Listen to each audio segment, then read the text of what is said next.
You are listening to Accents, a radio show for literature, art, and culture. I'm your host, Katerina Stoikova, and my guests are writers and editors Bonnie Omer Johnson and Kimberly Garts Crum. Hello, how are you doing? Welcome to the show. Thank you, and welcome. Thank you for having us. Yes. Come on the show. Yeah, glad to be here. Well, let me introduce you to our listeners with a few biographical notes. Bonnie Omer Johnson held many jobettes before earning an MFA from Spalding and teaching writing at Bellarmine University, KCTCS, and Keiser University. After the successful launch of the Boom project, Voices of a Generation, which she co-edited with Kimberly Crum, she opened The Right Place in Brownsboro Plaza, where she teaches and tutors individuals and small groups of writers and aspiring writers. And co-editor Kimberly Garts Crum enjoyed a social work career before she became a creative writer. Now, she is the sole proprietor of a studio in Louisville, Kentucky, where she teaches personal narrative to aspiring writers who want to tell their stories for posterity or publication. And I'm talking to both of you together right now because you co-edited the Boom project. Tell our listeners about it. Well, it's an anthology, 356 pages, I think. It's poetry, it's prose, both fiction and nonfiction, memoir and essay, by 47 writers who are originally from or have lived along the Ohio River Valley. Many have since moved. So we have one writer from South Korea, one from Canada, several from the West Coast, several from the East Coast, but all of them have had experience living along the Ohio River Valley between Pittsburgh and Cairo, Illinois. As baby boomers, we didn't want to be dismissed as irrelevant. And we recognize that our generation, just like any community, cannot be generalized or categorized, cubbyholed into one. And that was what we felt was being done to baby boomers. And so we conceptualized this idea to give voice to many people with different perspectives, different experiences, but who had in common the being born within the 1946 to 1964 time period that is generally considered a baby boomer. Yeah, but so there are some things, the content is related to personal experience. Even the fiction pieces, as you probably wouldn't be surprised, are sort of autobiographical in many ways, but they're not necessarily a kind of baby boomer era themed. We do have some more historical things about Kent State, about the riots and things during that time. But a lot of it accidentally becomes something of the era, but mostly they're just pieces that are about personal experience. We did not, in soliciting for this, we did not ask any of our writers to give us their publication history. We wanted to be completely liberated from preconceived ideas about the quality and wanted to take the writing as it was presented. Now, I must say we were both pleasantly surprised to find later on, after we had selected pieces, some of the awards and some of the status, as it were, of some of our writers, as well as just thoroughly enjoying the quality of the probably right around 100 submissions that we had to filter through. Now, both of us have different training in our MFA programs. I specialized in fiction, Kim in creative nonfiction. We have both done, crossed over, but neither of us were experts or felt like we were expert in poetry. And so we enlisted the help of a former intern with the Louisville Literary Arts to do our poetry, or to edit. She helped us edit. And then we actually got a poet from Spalding University who did curated most of the poetry after we had made our selections based on just its accessibility, its universality, and how it appealed to us on an emotional level. But we wanted to make sure we were being fair, and also we wanted to preserve the quality and integrity of the finished product itself. What was One surprise. Oh, pardon me? Oh, I was going to ask, what was the most enjoyable part of working on the book? On the book? Yeah. Well, we entered it not really knowing what we were doing. And so everything we did was an adventure. Both of us have had experiences with literary journals, and I've had experiences on both sides. So I knew kind of what we were supposed to do. But I think it was the fact that we are older women who were learning new skills and doing things we never thought we would do. And that was probably the most enjoyable of all stages. We had only a couple, maybe 2 days when which I call Xanax moments, in which we really were, it was hard. I mean, it was all hard work, but most of it was wonderful work. The thing that we didn't expect out of it was that we developed a little community out of this book. We just got together last week in a Zoom and read our new work. There were maybe about 20 of the writers there. And we visited a lot of them, and we've become friends with some of them. And that we didn't expect. We just didn't expect. The other thing is that, we were able to nominate for Pushcart this year, which was pretty exciting. And we didn't have any trouble finding six pieces, 2 prose and 4 poetry, that were worthy, we thought, of the Pushcart. And would you do it again? I mean, you did this very big project, which I know happens to be a very time-consuming. Yes. So do you have other plans for more anthologies in the future? We've been asked that, and we would definitely do it again from the standpoint of working together and working with other people and the projects. All the thing that will keep us from doing that once we have promoted this to the point is that, at least for me, who is considerably older than Kim, our time, we realize, and the coronavirus emphasizes that, it continues to run shorter and shorter, and we do each have our own projects that we are hoping to get out, that we are working on.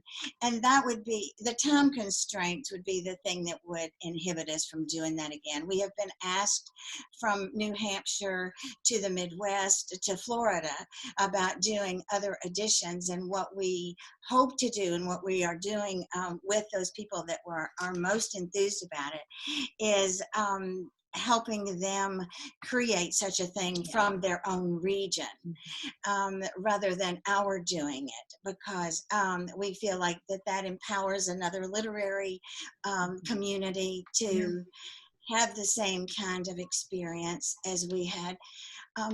As Kim said, I think for me, one of the best things of it was the discovery aspect, the discovery of the indigenous peoples who lived along the Ohio River, the research which I love, that I did from Pittsburgh to Cairo, Illinois, the Indian communities that settled along the river, some of the mythology that surrounds the river, as well as these learning about these wonderful, small, forgotten communities as we have built an interstate program. And that was just delightful. Kim and I got together every Monday and worked hard, I think. And yet present tense. yes, we're still getting together. The marketing piece, and you will understand this. The marketing piece has been the most difficult, especially since we set everything up and then everything was canceled because of the coronavirus. But that too we've enjoyed. However, it's not. It's difficult to market a book. It's a different job from putting the book together, right? And that was difficult too. Everything's been difficult but fun. And we're still having fun, aren't we? Yes. So, yes. And I think that the difficulty, or I like to call it challenges. The challenges are what make it so interesting and compels us to keep going, because we're learning and we're not reinventing ourselves, but we are continuing to evolve. Yeah. And that's what we hope to inspire, if there's any inspirational aspect to it. Of course, we wanted to preserve and honor the past, but we also wanted to make sure that our readers knew we were celebrating the present. We're celebrating our place as women at this age, and then inspiring the future would be just kind of a bonus aspect to it. But all of that kind of melded together to bring this about. And Kim and I have some great commonalities as far as working together, but we have different strengths, which made it even easier to work together. A lot of the things that she may have wanted, I didn't have a real opinion on, or I was very agreeable to, and most often she had the same thing about something I might come up with. So I think that's a question I always get. Well, how was it working with somebody? Yeah. Actually, it was wonderful. We're still friends. From that standpoint, I would do it again. From the time constraints on our own work, I'm a little hesitant to jump in quickly. And we really both believe that we produce something of great quality. And I don't know that I thought that we were going to be able to do that when we took this project on. I mean, this was just, let's do this. And we talked about it, and then time went by and we talked about it some more. And then we finally decided we would just do it. And we had a rubric for selecting. We knew what we wanted to do, but we didn't expect the kind of quality that we have here. And it's something we can be proud of. And I think we didn't expect the reception. Our writers have been so thrilled to, even those that are seasoned writers, they have been so thrilled to join into a project that preserves a time special to them. And we have been invited to New Hampshire and treated so graciously every place we've been. We've made good friends with a couple of our poets in Ohio. We were already friends with some, but we've met so many. And writers are really gracious people to know. And I'm not saying that because I am one. I just think we have been so thrilled at the enthusiasm not only our writers but other people have, because this is a little different kind of a project in that we don't separate our prose and our poetry and our memoir pieces. We have the book separated by theme, beginning with the river, and then also the baby boom era itself. We have coming of age, coming of aging, which most of us are. Hopefully we are. We want to keep aging. And then we have a section titled Home. And those are sort of universal themes that people can relate to who are not necessarily baby boomers. Our poetry was, I think, exquisite. poetry was my first love. I would have loved to have been a poet. I'm a terrible poet. I write rhyming couplets, or when I started writing, it was all writing couplets, and you know, nobody does that like Shakespeare. The one that resonates with me is one, because I take lines from another poem to start mine, was, "Oh, the many commercials we all must see when we sit for an evening to watch TV." You know?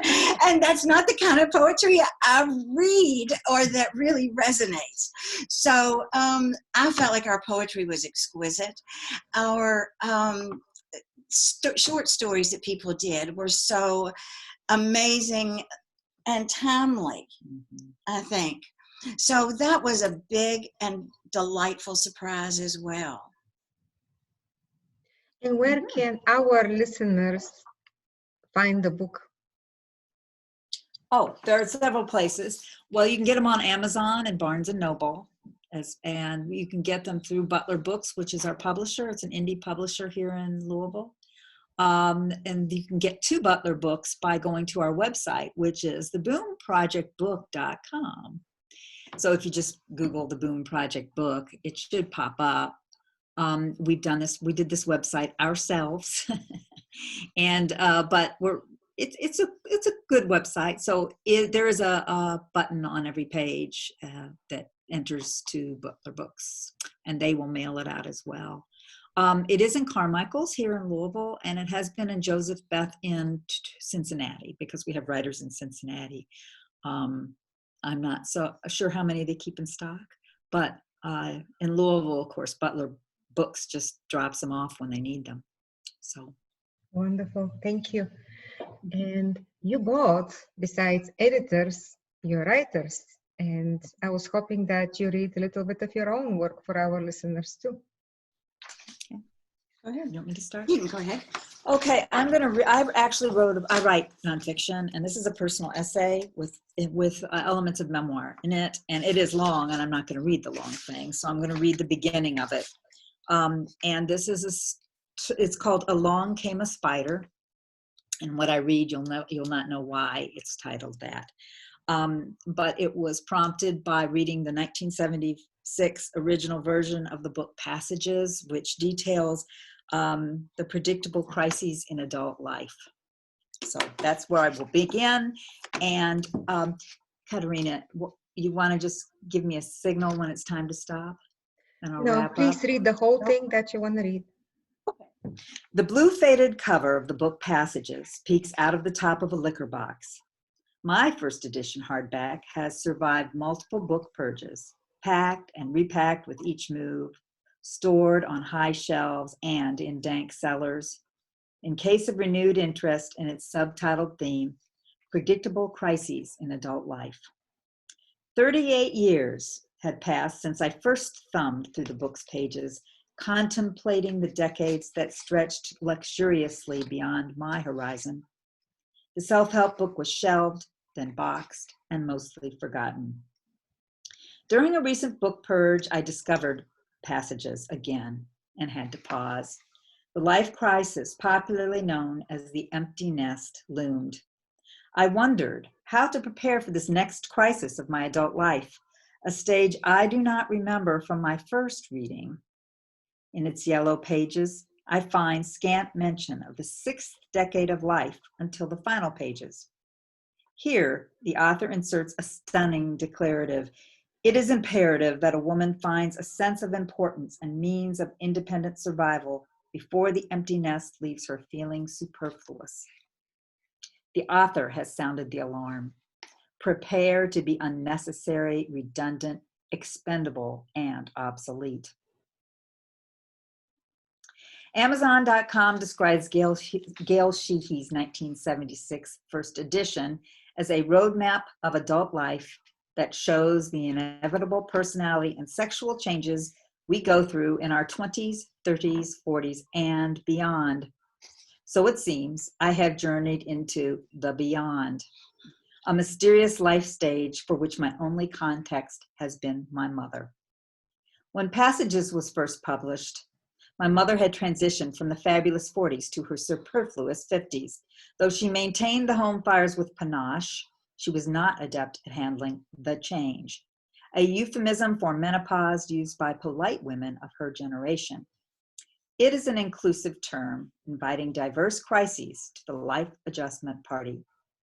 I cannot ask but only remember what the change was like for Mom. I will not know if she felt empty when I flew the nest. I cannot know precisely how she adapted to the crisis of old marriage, but my memory of one ordinary evening returns to me when she tried to share her struggles before I wished to listen.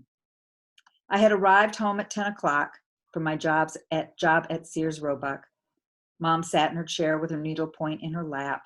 She was tuned into the television for companionship more than entertainment. My father was on a business trip. My brother was married and living away.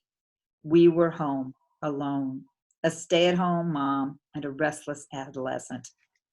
"Look at you, you're so busy, always coming and going," she said. I dropped the keys to the Chevy Caprice on the front hall table and wandered into the living room on my way to the kitchen. I would like to say that I had sensed Mom's loneliness. I would like to say that I became a confidant to the woman who had given me life and clean underwear for 17 years, but I was more interested in nabbing leftover cheesecake from the fridge. I was annoyed by the prospect of a heart-to-heart talk with Mom. I sat down on the arm of the sofa as a dog does on its haunches, prepared to leap into action. And that's where I'll stop. Thank you so much, Kimberly. This is wonderful. And Thank you. Bonnie, what do you have for us? I have a piece entitled The Picnic that is fiction, but the names of the characters and the personalities are based on my two daughters. And it's entitled The Picnic. Clouds part like the Red Sea to reveal blue-eyed skies, and the picnic we look forward to, my adult daughters and I, is on. Each of us selects an imaginary friend or historical figure to bring along, plus a delicacy for an afternoon at the beach. After too much discussion, we agree to meet at my place at 10:15. Jenny arrives first and transfers 3 dishes packed in an insulated bag in coordinated oven-proof crockware from her car to mine. The time is 8:40. "What time are we going to eat lunch?" she asks. Well, she likes to follow a schedule to the minute, like her father. I don't know. Whenever we get hungry, I suppose. I haven't thought about it yet. I know she has wanted to know the answer to that question for 3 days, but forced herself to wait until she arrived at my house, not to be irritating or irritated. I do not embrace such rigidity. "What time would you like to eat?" "Oh, it doesn't matter. I just wonder what the plan is." "What'd you bring?" I ask, as I help her transfer towels and totes from her Subaru to my car. All that's left are 2 igloo coolers and their blue and whiteness sitting patiently side by side in the rear of her Outback. "You brought 2 coolers. Oh, one is just for water. I labeled it so we don't get them mixed up. If you turn it around the other way, you'll see H2O. And the other one has lemonade, sweet and unsweet iced tea, orange slices, and mint leaves in it. The mint in my herb garden grows like forsythia or honeysuckle or kudzu. So I brought you both a large bag." "Thanks," I say. I, too, have a healthy herb garden. 3 hours later, her sister arrives. She reaches across the driver's seat of her car for a floppy sun hat with a wide striped bow in primary colors and a tube of sunscreen. "Do you want help getting your stuff out of the car?" I say. "No, I got it." "Where's your food?" Jenny asks her older sister. "We were supposed to bring food?" Amy asks. "What did you bring?" "I brought lettuce wraps." "Well, how many?" "A dozen." "What kind?" "Well, one is all summer vegetables with quinoa, one is chicken salad, one is prosciutto and turkey with goat cheese, and an herbal dressing I made this morning." "Ugh, it's okay. I won't eat anything." Amy opens the car door again and reaches in for a king-size fountain drink of Mountain Dew that is in a cup holder between the front seats. Here, she says to me, hold this. And she leans across to the passenger side again to retrieve an item from the cluttered floor of a woman too busy to clean out her car. Eventually, she reappears with a short Pringles can and an apple with hurt peelings. Look, I thought I had a few chips left, and I found this apple. If anybody wants it, I'll be fine. How old are those chips? Jenny says. Oh, they're fresh. I bought them when I stopped for gas on the way here. Did you bring an imaginary friend? Jenny asks. I figured Mom would bring enough for all of us. The girls look at each other and laugh, but not heartily, more like a chuckle through a sneer. Okay, I'll bring Winnie the Pooh, Amy says. My philosophy guru. He taught me everything I know about being kind and having a positive attitude. He doesn't eat much but honey, and I think I have some from Cracker Barrel that I didn't use on a biscuit the other day. Amy dives head first into the floorboard of her car once more. What else did you bring, Jenny? Well, I sliced some cucumbers and chopped tomatoes, minced some onions, and soaked them overnight in a saltwater bath with apple cider vinegar. Ugh, you know I don't like onions. What else? Well, I brought pasta salad. What kind of pasta? Does it have green peppers in it? Amy does not eat green food. Elbow macaroni, and it only has red and yellow peppers in it, and parsley and basil with some ranch dressing. Does it have pine nuts in it? You know I like pine nuts. I guess macaroni is okay. I prefer pasta salad with rigatoni, but not the mixed colored rigatoni. I just like the plain kind. Who's the imaginary friend you brought, Mom? Amy answers before I can say anything. Please don't say Pat Boone. Well, first of all, I tell them Pat Boone is not imaginary, so no, he's not here. And if he were, you girls would be uninvited. So who did you bring? They say in unison. For a moment, I'm silent, and then I say, Leonardo da Vinci. Who is yours, Jenny? Jesus. Another day in the book of ages. Jenny packed her 2 coolers with the tea, lemonade, water, cucumbers, and remaining lettuce wraps. Amy forgot the bag of mint. Thank you for letting us do that. Great, too.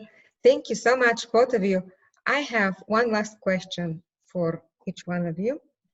And the question is, because both of you teach creative writing, and I have this question that I ask everyone, all my guests who teach creative writing, and that is, what is the most important thing you teach your students? If there is one thing you want them to remember from your class or workshop, what is it? Kimberly, you first. Well, I guess my biggest thing is the details, and that the small stuff's not small, and that if you start with the small things, you eventually get to the bigger stuff, the things that you might have thought you wanted to write about or might not have realized you wanted to write. Okay, thank you. I try to teach mine that their perspective is important, and writing it down is much like leaving a fingerprint. And whether they write 6 words or a 600-page tome, what their perspective is unique and is worthy of being preserved. Wonderful. And that sounds like what you did with the Boom project. You preserved the perspectives. So with that, I really thank you for coming on to Accents and sharing your work and answering my questions and talking about the Boom project. Thank you, Katarina. Thank you very much. Mm-hmm.